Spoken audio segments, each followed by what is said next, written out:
Hi, my name is Reagan Dickinson, and I'm here with Rick Williams of Rick's Sign Company. We're in Irving, Texas today for Graphics Pro Expo. So happy to have Rick, who's a veteran in the sign industry, someone that we call the sign-making sage. No, you call me that, do you? Yeah, sure, yeah. Don't tell my wife. No, I'd never do that. So the sign-making sage of Longview, Texas. Rick has been in business in the sign industry since 1973, is that correct? I'd be about right. Okay. 73. And Rick has written literally, not figuratively, hundreds of articles for Sign Business Magazine, which was then Sign and Digital Graphics, which is now Graphics Pro Magazine. Rick is a regular columnist. He writes a how-to column called Shop Talk, and he writes kind of the wit and wisdom and the joys and pains of being in the sign business, and a column called In the Trenches. In the Trenches. So, without further ado, let's talk to Rick about what's going on in his life and business. And one of the things that you and I discussed before was what you call growing sideways. Do you want to tell me a little bit more about growing sideways? Yeah, I'd be happy to. Well, I started a very small sign shop. Can't get any smaller when it's a one-man shop. Right. And I was 19 years old. And Yeah. but that grew to 4 or 5 people, and it's kind of stayed at that size.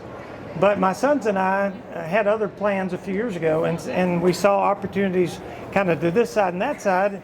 We were struggling to get our powder coating done because we make oil field sign frames, make water jet cut letters, and have them powder coated. We couldn't get anything done. Okay, so you were farming that out before the powder farming coating. that out. Yeah. And so. And what is it about?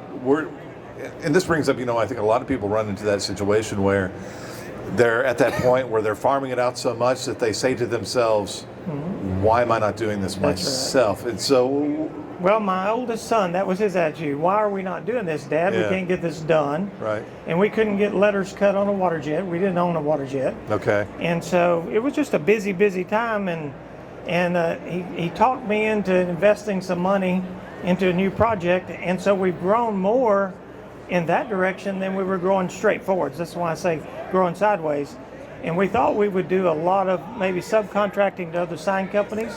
But in the end, we do a lot of subcontracting, but mostly to industrial companies that need water jet cutting or laser cutting and powder coating. And powder coating was one of the real reasons we got into that business. Mm-hmm. So we've done that, and then we've grown sideways again because we were doing so much powder coating in an automotive fashion, a lot of wheels. Okay, so powder coating was your first growth sideways, so to speak. And water jet cutting at the same time. Okay, you did that too. Yeah, we bought a few machines, and then the boys kind of took that over, and we still do that today, but it's about 10 times the size of the sign shop, so it's grown a lot. Okay, did it start as a support of the sign business? It did, kind of. As opposed to kind of its own.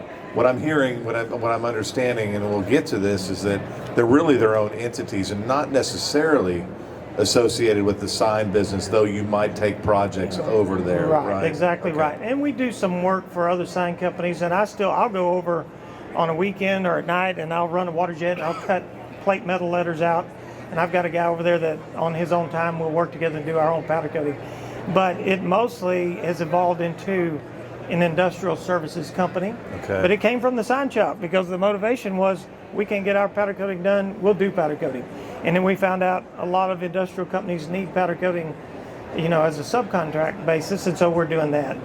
And then we also can cut things, and that's good for the sign business too, because if we have a set of plate metal letters or anything needs to be cut, at this point we can cut it on a router, CNC router, a laser, or water jet. Okay. So, we don't have a lot of limitations there. And it may just be small tags that are going to be engraved at the sign shop, because we make industrial tags and we'll engrave them on a laser. So at this point in time, we have a Trotec laser that you'll see out here on the floor. Mm-hmm. And that's a small laser, but then we have a metal cutting laser that's made by Trump, and it's a lot bigger machine, and we can cut things out that way. Okay. So it's interesting that the big laser can't do what the small laser can. Yeah. But the small laser can do engraving, and the big laser would just cut right through something. So that gives us a lot of capacity that we never expected we'd have, but we have it now. That's what I call growing sideways. Growing in the straight direction would be more sign work, maybe bigger projects or Mic maybe closer. or subcontracting to other sign companies or something. But we've actually gone different directions. Bring your mic a little bit closer. Sir? A little closer? Yeah. Sorry. Yeah, no, that's okay. All right. Yeah. Okay, so how long ago was the first growth sideways? When was that about? Let me start that in 2009, January of 2009, which later I found out was the worst month to start a new company since the Great Depression. And I actually read that. I said, how do we time that way? Right. That January of '09, that's the worst month. And we probably lost $150,000 and then bottomed out and started up. And so at this point, that company is 10 times bigger than the sign shop. Really? But for a while, the sign crew was going over and doing that work at night. Okay. So it's been an interesting evolution and a good one, too. Yeah. And then what was the second growth sideways was about when? Well, that would have been about 5 years ago. We started an automotive business because of the powder coating connection to powder coating automotive parts, primarily wheels. People like custom wheels. They want them powder coated. We could do powder coating for letters or signs or industrial parts, but we're actually doing a lot of wheels. And so my son got the idea, and we had a building vacant next door across from the sign shop. We go in the automotive business, so we have a kind of a tire and customizing shop next door, and they also do regular automotive work too. So, but it's all family stuff. So my sons and I own most of it. We have a partner that runs it, and that's good. So a sign shop might go into maybe sublimation or engraving or trophy work or screen printing T-shirts. In our case, we just grew kind of in a different direction, and it involves a lot of big equipment and things. But it was a good move for us. Right, and it was more of an industrial applications. It turned out that way. Well, it's kind of fit your business though, as a commercial sign shop doing commercial sign shop. what I would call industrial type work. You know, that's because the full disclosure, I actually worked at Rick's shop for about 3 days. Back Forgot in, about that. You did. It was about 19. Didn't take me long to fire you, did it? No, I was didn't think gone. so. It was just so quick. Yeah. Yeah. So That's my shortest hire, actually. But, it was an interesting experiment. it was very interesting. Yeah. So that was about 1996, and I remember, one of your primary processes at that time was screen printing. Yeah, yep. We still do screen printing. Right. Yeah. Yeah. Because And we're the only sign shop in our part of the country that does screen printing still in-house. Right. But that goes along with oil field signs. At one time was half of our work. The oil field in East Texas has not been that great, but we still do pipeline signs and things that are duplicated like that, and they're screen printed. And I'm generally the screen printer, so some things never change. So, during that process of growing sideways and opening these other businesses that did have, at that time, a connection to your sign they business. did. Yeah, absolutely, They right? definitely There did. was some relation there, but now they're not so much related. Yeah. I'm wondering, particularly you mentioned you started that one business at the worst time you could possibly start a business. What did you learn from that experience? If you were to start growing sideways again, what were some of the pitfalls of doing that? Well, and what were some of the things that you did right as you grew sideways into other businesses? Well, the main thing we did right is we worked our rear ends off. And so no matter how many hours a day it took, the fact that we couldn't afford to hire employees at the time, we just work into the night or whatever. We'd work at the sign shop in the daytime and then go over there and work at night at WPC Services. But really, having started now 2 or 3 companies and been involved in MBM when it first started, and Bob and I are really, really good friends. Yeah. Someone starting a new company, one, you got to have some intestinal fortitude, that's for sure.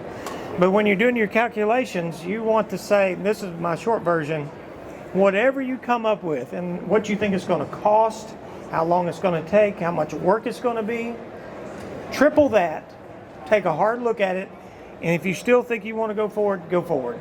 But that's how I would assess it, is you come up with the best plan you can, give your banker your business plan, and then triple the cost, the amount of effort, and how long it'll take to become profitable.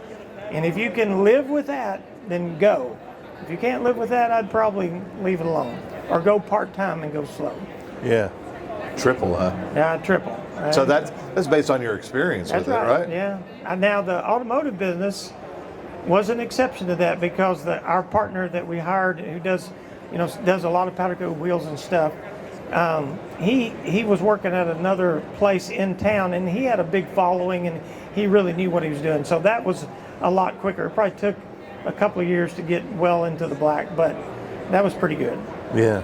So, but for us, it was a lot harder. And the sign shop, another way to do it, and some of these guys on Shark Tank will tell you, start small. I mean, you can't start smaller than a one-man sign shop. And back in that day, in 1973, as you said, 74 was really the official year. Everything was done by hand. Now, other than a bandsaw and a table saw and a little welding machine, that was all the machinery we had. Air compressor, spray gun. Okay. So everything done by hand. But we started small and just kind of moved up one decade at a time. It wasn't quick. Yeah. But we always made a good living. That's where I make my living in the sign business to this day. And that really helped me when we started another company. The other company did not have to pay my living, didn't have to pay my health care, didn't have to pay anything to the guy that owned the bulk of it, because I still make my money making signs today. Yeah. Well, I was yesterday. Today I'm here talking to you. But other than that. Sorry about that. Yeah, there you go. Yeah. Well, I'll send you a bill. Yeah, I will, I can invoice you when I get back. I'll declare bankruptcy right after that. Okay, thank you. Yeah. No, I work pretty cheap. That's all right. Goodness, were there things that you felt like you did wrong? In the sign business? No, not necessarily the sign business, but we're still talking about we've growing. done a lot of things wrong, yes, sir. Well, actually, I'm talking specifically about growing sideways Yeah. during that process. Were there things where you said, I won't do that again because Yeah. Well, it's interesting you asked that question, because the one thing we did wrong is I thought when we could buy a water jet that could cut plate metal letters and cut anything, and we had our own powder coating shop, we'd be doing work for other sign shops, and we advertised some and try to solicit wholesale work to sign shop. But you know what I found out? Sign people were a pain in the rear to work with.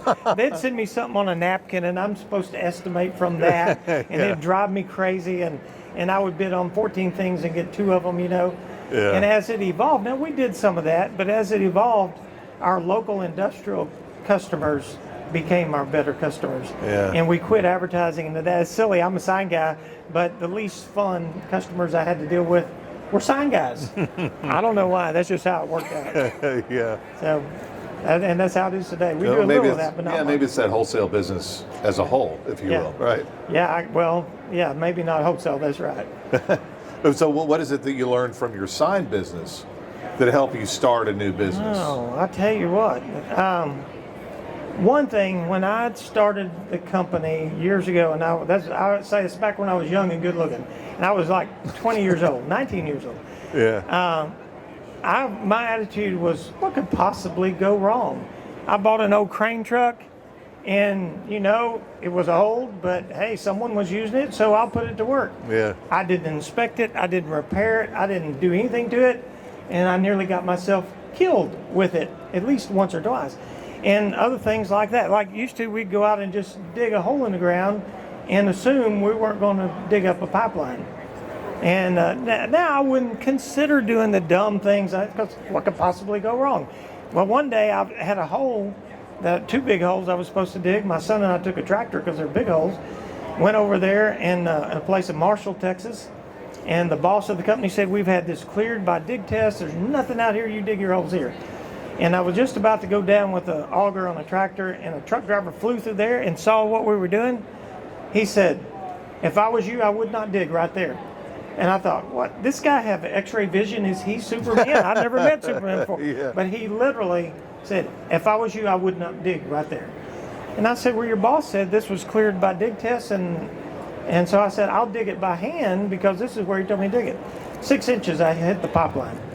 And the guy remembered when they dug the trench years before, and was pretty accurate. In fact, he was accurate within an inch of where that was, even though his boss had forgot all about it. So I would always get, underground utilities marked. If I bought an old piece of equipment, I'm going to inspect it. I'm going to replace old cables. I'm going to check the hydraulics, whatever you do. I mean, nowadays, I wouldn't consider doing the things I did when I was 20 or 25 or 30. And I had that attitude of, what could possibly go wrong? And by the way, when that crane truck failed, and it did fail with me on it, out on the end, and this is not a bucket truck. You walked out there like a fireman, and I'm on the end of that crane. And luckily, when it failed and fell, I was almost leaned up against a building, and it fell 6 inches, hit the building, and I'm like, what just happened? And I realized, oh, the crane just failed with me on it, and the building just saved my life. And like that truck driver who says, don't dig that hole right there. I'm like, dear Lord, did you send him here at this exact moment? Maybe you did, because this is not making any sense. And then, did you allow this to fail when I'm up against a building and not out here 30 feet off the ground? And I've never been hurt on a job. Well, not seriously. Right. Anyway. Yeah. I don't want to lie about it, but not seriously. But I have changed my attitude. So those types of attitudes, they need to go away. You know, you do your homework. And Well, so it sounds like is when you were younger, maybe you weren't so detailed about stuff, right? I would You didn't think look into it. You didn't. No. You know, like Latana and I were discussing this morning about, you know, when you're looking at new equipment, for example, she talked about research, and so maybe that's part of what we're talking about here is Oh, yes. mind your Oh, yes. details, Oh, and yes. you got to pay attention to everything. Like That's you right. said, Right. you can't expect nothing's Yeah. going to go wrong. And that's a good point for a trade show, because that's why people are here. Do your research, do your homework, do it twice over. And we learned that lesson before we made big mistakes, because the biggest machine we've ever bought cost $600,000. And that's the biggest. Now, I've only done that one time, and that was a big laser that has a kind of like an automatic feeder and all that. And that's in WPC, not at the sign shop. Sign shop couldn't begin to touch that. But we did a lot of homework to try to figure out, because there are 10 companies that make that machine.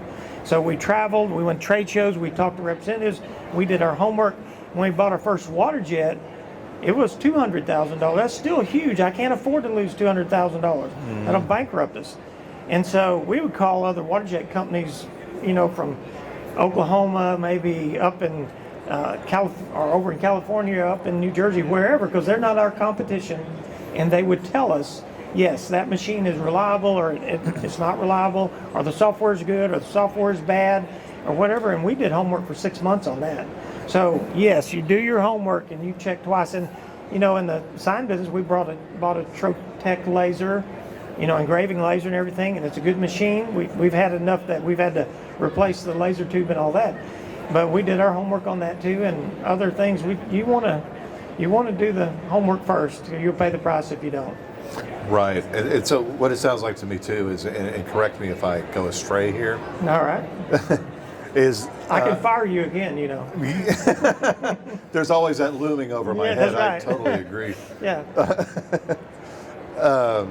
So, like with the new businesses, you already had, you know, when you make a business plan, I think that you're projecting to some degree, right? You're saying, I'm going to buy this $200,000, $600,000, whatever the cost is of that particular Right. equipment. Yeah. And you're going to say, you have to project and say, with some confidence, I'm going to be able to pay for this machine somewhere down the road. Oh, yeah. So, but, you know, I think it's one thing to start that business and say, I've got to go find that business, as opposed to, it sounded like you already had some of that business, right? We had very you were little. feeding it. You were feeding it through the sign shop Yeah. to begin with. I mean, were you kind of counting on it as a foundation, or how did you go get the business that you needed to really get it ramped up and to where it is now? Because you know they've got 25 employees over there. That's It's not about a 10 small times thing. bigger than the sign business. But one thing that gets in the way is you can't see the big picture, because 2009 was a crash. Sure. So we've been planning this 3 or 4 years, and then we do it at the crash. So you can't see that. But you just have to adjust, because we thought we'd do a lot of wholesale work for other sign guys. Right, It yeah. turned out that's not what we do. But we have more business than we expected, but it's not that business. So you just adjust like, because we were doing a lot of metal cutting, we had customers say, can you do metal forming, which would be a press brake and things like that. So we would eventually buy that and learn how to do that. But in the sign business, we bought some equipment too, but not high dollar. But right here at the trade show, you can look at sign equipment that cost $100,000 or more, flatbed printers and things, and there's a lot of competition for that. So if I was buying a big flatbed printer, I'd talk to every one of them, and then I would talk to their customers. You don't talk just to the manufacturer. You don't just talk to the sales guys. You say, tell me some of your customers. You get on the phone and find some and say, you know, how's that machine working for you, and how reliable is it? And what's the learning curve? Because every technology you take on first has a learning curve. Well, some companies' software is better than other companies' software, and the learning curve is shorter, or they have better training, or whatever it is, and it's up to you to find that out. Like the water jet, when we bought it, well, the company we bought it from, and right now I'm trying to think of the name of it, which is silly. They wrote their own software, and it was good software. And so a lot of other companies, if you wanted a second set of software, you had to buy the software, and it might be $6,000 a package. So we found out we could get package after package of our software, and for free, and that was a big deal. That probably saved us $30,000 or $40,000. So you want to look into those types of things and do your homework. Have to. Yeah, and I don't want to put this in a way that makes you feel old, but you've been around. And we've talked about just the ups and downs of the general economic cycle, and no doubt. there could be regional, local things that happen too. What has been the key for your business over the years as far as just survival during those times where you're in a down period?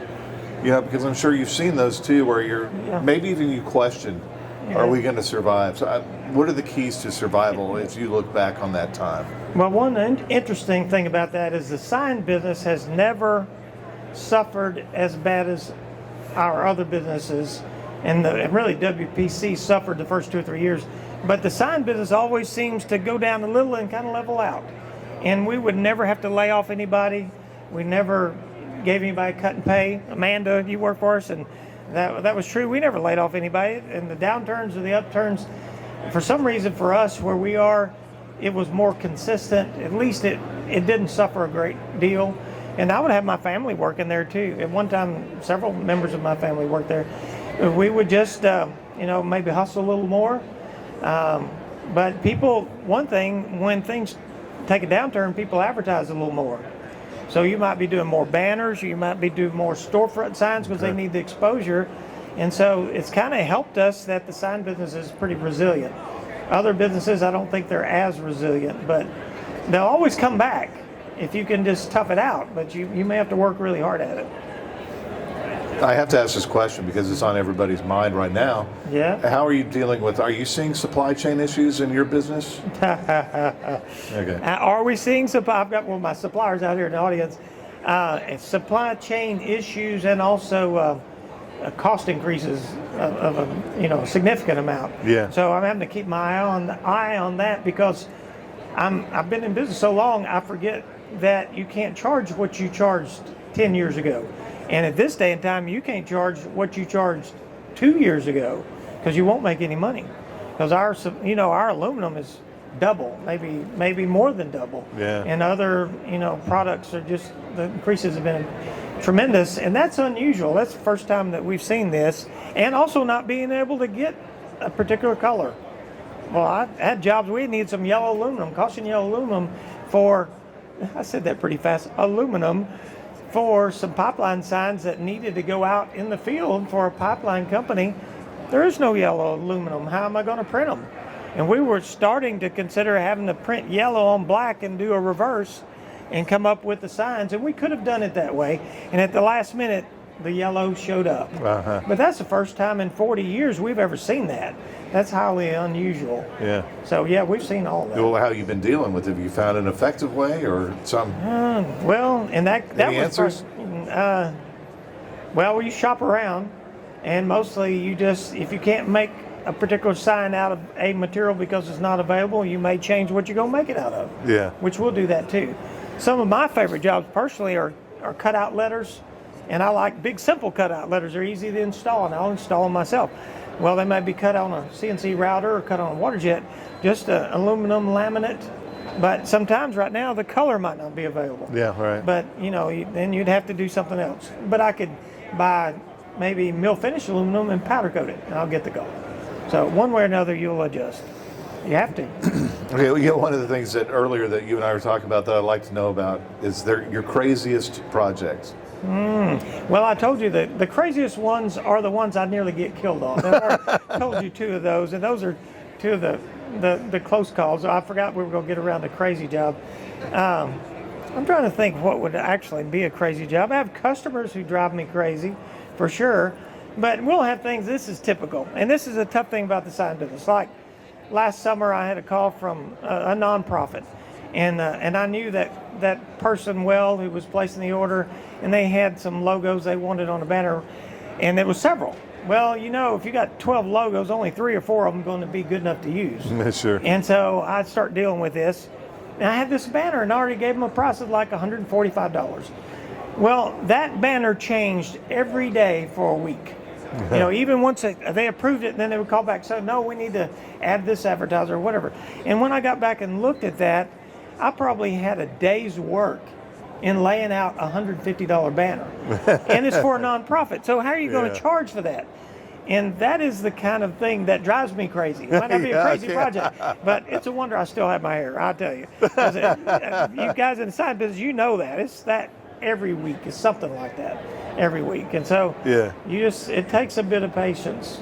And then you sometimes learn to say no, or you have to say, hey, I'm good with this unless it changes, and then it could change the price. Yeah. But I'm a slow learner, though. I've given away a lot of work. And we do a lot of work for nonprofits, and you hate to have to turn around and say, well, I told you this, but it's actually going to be this amount. So, you know, sometimes we got to play hardball, and sometimes you just, you're in a community, word gets around, you know, you don't want to burn your bridges, so you don't. Exactly. Well, I just want to let you know how much I appreciate your time here today and your contributions to the industry over the years as well. From a little sign shop in Longview, Texas. Yeah, I'm not sure what exactly. that No, I think you have a lot, so I appreciate that too. Yeah. You know, I have written articles a long time and always said that I could probably be a good writer if I would do it in times other than when I should be sleeping. But most of them I do when I should be sleeping. I'd probably do a lot better if I did it in the daytime. Maybe. Right. Yeah, but anyway, I keep trying. Thanks again.